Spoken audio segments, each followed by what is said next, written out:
نبی کریم صلی اللہ علیہ وسلم کے ہاں ایک بڑا زبردست قسم کا ڈرنک، بڑا مزیدار ڈرنک تھا۔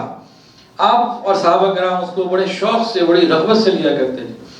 جیسے آج ہم پیپسی اور اس طرح کی چیزیں لیتے ہیں نا، مختلف قسم کے ڈرنکس، تو دور صحابہ میں بھی ایک ڈرنک تھا جس میں کوئی سائیڈ ایفیکٹ نہیں، برکت ہی برکت، بلکہ اعصابی قوت کے لیے بہترین، پورے جسم کے امیون سسٹم کو انہانس کرنے کا ایک بہترین ذریعہ، نو سائیڈ ایفیکٹ۔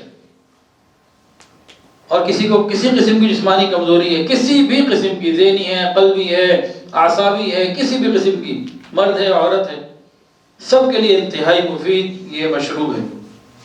اس کا نام ہے نبیذ، نون با یا اور زال، نبیذ اس کا نام ہے۔ کیسے بنتی ہے پتہ ہے جی کسی کو؟ نبیذ کا طریقہ کیا ہے؟ رات کو بھگو لیں تو صبح استعمال کر لیں، صبح بھگوئیں تو رات کو استعمال کر لیں۔ پانی کے اندر 3، 5 یا 7 کھجوریں ڈال دیں۔ 3، 5، 7 کی تعداد طاق اس لیے کہ اللہ تعالیٰ کو طاق عدد پسند ہے، تو 3 یا 5 یا 7 کھجوریں ڈال دیں، رات کو صبح پی لیں۔ صبح کو بھگو بھی ہے تو رات کو پی لیں۔ زبردست قسم کا ٹونک ہے۔ ہاں اگر دن زیادہ گزر جائے، 1 دن گزر گیا، 2 دن گزر گیا، اس کے اندر گاڑھا پن آ گیا، کوئی خرابی آ گئی، تو پھر اس کو پھینک دیں، پھر استعمال نہیں کرنا۔ یہ نبیذ کیا ہے؟ یہ امیون سسٹم کو بڑھانے والا ڈرنک جس کا سائیڈ ایفیکٹ کوئی نہیں، اور ساتھ ہی ساتھ حضور پاک صلی اللہ علیہ وسلم کی مبارک سنت۔ تو ہم رات کی چائے اس کو بنا لیں، رات کی جو ہے نا کھانا کھانے کے بعد ایک ڈرنک چڑھانی، کیونکہ پیپسی ضرور پینی ہے،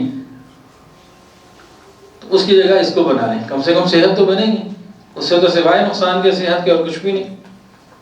اور الحمدللہ کئی لوگوں کو میں نے اپنی زندگی میں بتایا، وہ کوئی نہ کوئی ایسی بیماری یا کوئی پریشانی لے کر آئے کہ جی کیا کروں، کہ بھائی نبی سنت ہے، رات کو آپ روزانہ پی لیا کریں، تو کسی نے 3 مہینے پی، کسی نے 2 مہینے پی، الحمدللہ ان کو فائدہ ہوا۔ صحت مند آدمی بھی پی سکتا، بیمار کے لیے تو نہیں ہے۔